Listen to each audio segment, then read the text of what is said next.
Kalau Matematika adalah tempat belajar yang mudah dan menyenangkan. Video kita ke 829 ya untuk latihan tes TWK kali ini ya. TWK terupdate ya, ada soal tentang Olimpiade Tokyo, ada tentang PPKM darurat, ada tentang yang barusan ya, konser amal Indonesia tangguh ya, tentang itu. Jadi kita buat seupdate mungkin. Kita langsung masuk di nomor 21. Untuk nomor sebelumnya sudah ada di linknya, kita berikan 1 sampai 20 ya. Untuk soal TWK 1 sampai 20 yang modelnya adalah seperti ini ya. Peraih emas Olimpiade Tokyo 2020 Apriyani Rahayu menceritakan perjalanan saat kecil. Dia menceritakan dulu belum mampu beli raket sehingga membuat sendiri raket yang terbuat dari kayu dan menggunakan tali pancing sebagai senar. Apriyani rela untuk berjalan jauh demi berlatih bulu tangkis. Pernah dari rumah sampai ke SKB atau sekarang dibilang atau diistilahkan dengan GOR, gelanggang olahraga, jauhnya bisa mencapai 10 km bahkan lebih.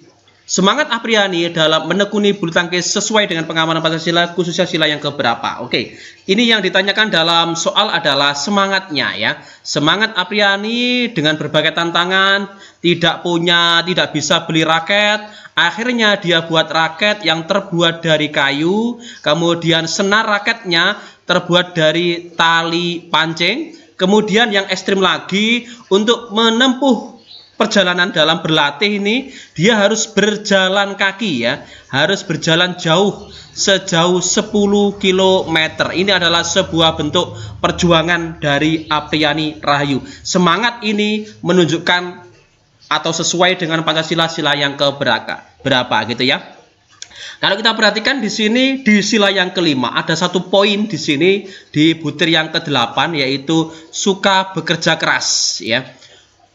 Di sini pantang menyerah ya, seorang Apriyani di sini terbukti dari dia buat raket sendiri, kemudian tari senar pancingnya ini, kemudian berjalan kaki sejauh 10 km. Ini tentu menunjukkan suka bekerja keras. Pilihan jawaban yang seperti itu ya dari soal-soal ini. Lanjut kita di soal nomor 22. Asep Lutfi Suparman, pelanggar PPKM darurat di Tasikmalaya, mendapat hukuman kurungan 3 hari di lapas kelas 2B Tasikmalaya sebab ia tak mampu membayar denda sebesar 5 juta rupiah. Penyebabnya kafe Look Up milik Asep di Jalan Riung An Asih, Kecamatan Cidung, terjaring razia PPKM darurat karena buka melebihi pukul 20.00. Perilaku Asep yang lebih memilih dihukum seperti dalam peristiwa di atas merupakan pengamalan nilai luhur Pancasila sila yang keberapa. Jadi Asep ini menjalani atau rela menjalani hukuman kurungan 3 hari ya di lapas gitu ya. Dia tetap ya komitmen dengan istilahnya dia melanggar, kemudian dia rela untuk bertanggung jawab, ya gitu kan, istilahnya seperti itu. Ini sesuai dengan pengamalan Pancasila sila yang keberapa, dia memilih dihukum daripada membayar denda. Kalau kita perhatikan di sini di beberapa butir di sila yang keempat di sini, terutama kita lihat di butir yang kelima, menjunjung tinggi sebuah keputusan ya, setiap keputusan ya. Tentu dia melanggar bahwasanya PPKM darurat tidak boleh, kafenya tidak boleh lebih dari jam 20. Dia melanggar kemudian komitmen menjalani hukumannya. Jadi ini adalah sebuah penghormatan, menjunjung tinggi sebuah keputusan. Dipertegas lagi di sini di poin yang ke-6 ini ya. Tadi kan poin kelima. Dipertegas di poin yang ke-6 adanya rasa tanggung jawab menerima dan melaksanakan. Jadi dengan menjalani kurungan itu adalah bentuk sebuah komitmen tanggung jawab bahwasanya pengakuan bahwasanya si Asep ini bersalah, seperti itu ya. Kemudian ada pengutamaan kepentingan ya di atas kepentingan pribadi yang rela seperti itu tadi. Dipertegas di sini di soal nomor 9 ya. Di butir 9 ini juga sama. Ini adalah mempertegas bahwasanya perilaku Asep ini sudah bertanggung jawab terhadap apa yang telah diperbuatnya, yaitu dia rela untuk mendapatkan hukuman kurungan 3 hari di lapas karena kafenya melanggar yaitu melebihi pukul 20.00 seperti itu. Jadi ini jawabannya adalah pilihan jawaban yang D seperti itu ya. Jangan lupa kunjungi juga siap jadi ASN Linknya kita berikan di kolom deskripsi, sudah banyak yang bergabung. Jadi teman-teman yang belum bergabung segera gabung di Siap Jadi ASN. Link sudah kita sediakan, tinggal klik saja, nanti akan ada banyak tryout TWK, TIU maupun TKP sesuai dengan Permenpan RB terbaru. Jadi sudah update sekali ya.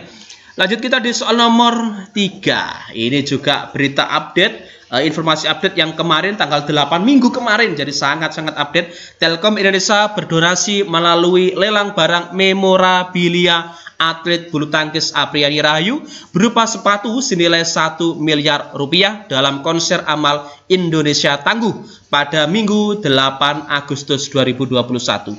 Konser amal tersebut bertujuan untuk menggalang dana dari masyarakat Indonesia beserta BUMN dan pihak swasta guna membantu pembiayaan operasionalisasi kapal isolasi terpusat terapung bagi pasien COVID-19 di beberapa wilayah Indonesia, khususnya di luar Jawa dan Bali. Konser yang diinisiasi oleh Kementerian Perhubungan dan Kementerian Badan Usaha Milik Negara itu sekaligus menjadi solusi alternatif.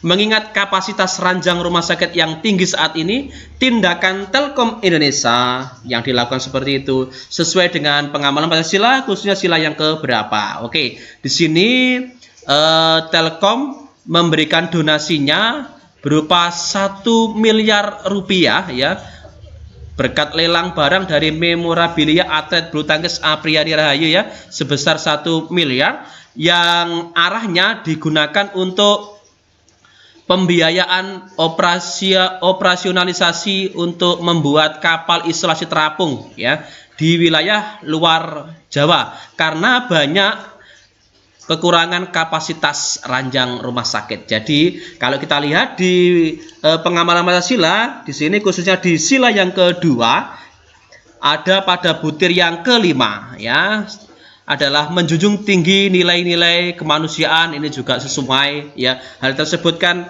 sangat sesuai. Kemudian di butir yang keenam juga gemar melakukan kegiatan kemanusiaan ya.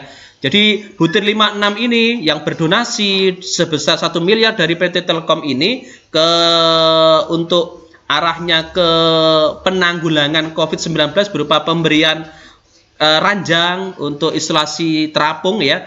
Berarti ini lebih terfokus kepada kegiatan kemanusiaannya ya di butir yang kelima dan yang keenam seperti itu.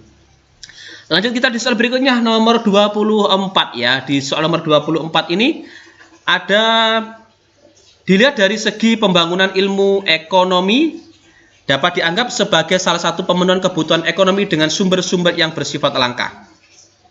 Pertumbuhan pembangunan ekonomi ini mengemukakan dalil bahwa pertumbuhan perkembangan ekonomi harus diatur oleh pemerintah. Karena itu adalah tugas dari pemerintah. Gagasan-gagasan pertumbuhan perkembangan ekonomi harus ada usaha campur tangan pemerintah untuk memperbaiki ekonomi pembangunan dan pertumbuhannya. Perencanaan ekonomi kerakyatan. Nah, oke ini. Ekonomi kerakyatan sangat berkaitan erat dengan sila yang terkandung dalam Pancasila. Dalam melakukan sistem ekonomi kerakyatan harus sesuai dengan asas kekeluargaan dan kedisiplinan nasional yang harus atau wajib dipatuhi semua masyarakat Indonesia. Itu merupakan etika yang harus dimiliki oleh tiap-tiap individu dan diartikan sebagai semua keputusan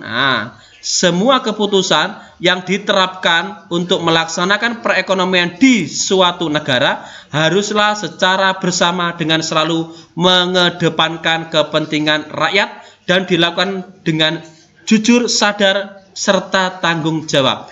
Asas kekeluargaan. Oke. Asas kekeluargaan dalam ekonomi kerakyatan tersebut merupakan cerminan Pancasila, khususnya pada sila yang keberapa? 1, 2, 3 atau 4, 5 gitu ya. Yang saya garis bawahi termasuk clue-clue dalam soal ya. Ada ekonomi kerakyatan, kemudian berdasarkan kepada asas kekeluargaan, kemudian semua keputusan yang diterapkan harus secara bersama dilakukan untuk mengedepankan kepentingan rakyat ya, dilakukan dengan penuh jujur, sadar, dan tanggung jawab. Jadi kunci dari asas kekeluargaan dalam ekonomi kerakyatan kalau kita lihat di butir sila yang keempat ini sila yang keempat. Kalau kita perhatikan di sini ada poin yang ketiga, ini juga sudah merujuk ke soal harus menggunakan semangat kekeluargaan. Jadi sudah apa ya, sudah terlihat sekali ya di soal ini lebih condong untuk sila yang keempat ya. Kemudian ada tadi mengutamakan kepentingan bersama ini ya. Di poin yang keenam ini juga masuk sesuai dalam soal tadi. Jadi kalau kita lihat ini lebih ke sila yang keempat, pilihan jawaban yang D. Lanjut di soal berikutnya ya, nomor 25 ya. Nanti kita juga akan berikan latihan soal ya untuk teman-teman semuanya ya, untuk bisa ditulis di kolom deskripsi, di kolom komentar ya. Nomor 25, Gracia Poli bersama Apriani Rahayu menutup final Olimpiade Tokyo 2020 dengan menumbangkan wakil Cina Chen Qingchen Jia Zhifan. Catatan ini sekaligus menorehkan sejarah untuk Indonesia, sebab untuk pertama kali Indonesia meraih medali emas sejak ganda putri dipertandingkan pada Olimpiade Barcelona 1992. Sebelum Olimpiade dimulai, PBSI melakukan training center atau pemusatan latihan di Kumamoto, Jepang, kurang lebih selama 30 hari. Tentu saja perjuangan dan usaha Gracia Poli dan Apriani Rahayu adalah termasuk pengamalan Pancasila, khususnya sila yang keberapa. Di sini konteks soal, di soal nomor 25 ini adalah yang ditanyakan adalah perjuangannya. Perjuangan dari Grace dan Apri ini, perjuangan dan usahanya, kemudian ada TC, pemusatan latihan selama 30 hari di Jepang. Ini merupakan sebuah perjuangan dan usaha untuk meraih yang terbaik ya, untuk memberikan yang terbaik terhadap negaranya. Tentu kalau dilihat dari perjuangan seperti itu lebih ke arah di sini adalah sikap yang suka bekerja keras ya. Adanya TC selama ini, kemudian permainan, kemudian pertandingan yang luar biasa dimulai dari babak penyisihan grup sampai di babak final, tentu ini adalah sebuah sikap yang mengarah ke suka bekerja keras. Pilihan jawaban yang E. Seperti itu cara analisisnya ya. Kemudian untuk di soal berikutnya nomor 26 ini teman-teman silakan tulis jawabannya di kolom komentar ya. Kita akan bahas pada video selanjutnya. Bagai ilalang yang tak kunjung hilang, kasus demi kasus perundungan atau bullying di sekolah terus bermunculan setiap tahunnya. Masalah ini bagai sudah mendarah daging di tanah air. Salah satu kasus perundungan yang sempat viral menimpa seorang siswa kelas 7 dari SMP Negeri 16 Malang, Jawa Timur. MS 13 tahun mengalami luka memar di beberapa bagian tubuhnya. Bahkan 2 ruas jari tengah kanan tangan kanannya sampai harus diamputasi. Kejadian tersebut tidak sesuai dengan pengamalan Pancasila, khususnya sila yang keberapa. Jadi tindakan perundungan atau bullying di sini tidak sesuai dengan pengamalan Pancasila, sila yang keberapa. Silakan tulis jawabannya di kolom komentar, sertakan juga alasan jika memungkinkan ya. Semoga video ini bisa bermanfaat ya untuk kita semua ya. Jangan lupa like, kemudian terima kasih yang sudah subscribe. Silahkan dibagikan video ini kepada teman-teman yang lain. Kemudian selalu pantau video kami di Klub Matematika, tempat belajar yang mudah dan menyenangkan. Semoga bermanfaat.